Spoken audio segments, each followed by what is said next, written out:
Welcome to the Slop Farm. Enjoy the video. You'll begin by confirming core prerequisites so the link works reliably. Make sure your Mac and Homepod use the same Apple ID and sit on the same Wi-Fi network.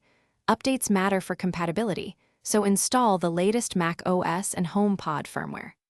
Once done, enable Bluetooth and Wi-Fi on the Mac, then open System Settings and go straight to Sound or the Control Center. This is where you start the AirPlay process and choose devices. Now focus on the middle steps that actually route sound.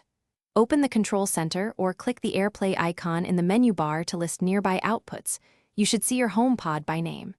Select it to instantly redirect system audio.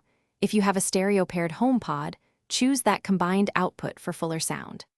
Make sure to adjust the Mac's master volume, and if an app has its own audio device setting, switch that too so everything plays through the HomePod.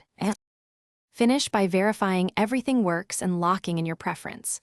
Play music or a video to confirm audio plays smoothly and Siri or microphones behave as expected. Then, if you want persistent routing, set the HomePod as the default output in sound settings. If sound doesn't appear, try the quickest troubleshooting. Restart the HomePod and your Mac toggle Wi-Fi. Then reselect AirPlay. This resets network state and often resolves discovery or connection hiccups when devices won't pair.